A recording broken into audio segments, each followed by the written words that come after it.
والله یه جوری داغ گذاشتین رو دلم سوزوندینم که تا آخر عمرم اگه سرم زیر آب باشه دیگه سرد نمیشه. من کیم؟ خدا وکیلی من تو این زندگی کیم که همه چی هستم و چی نیستم؟ دمت گرم.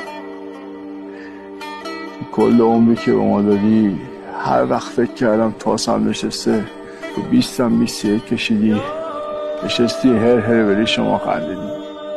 ای والله.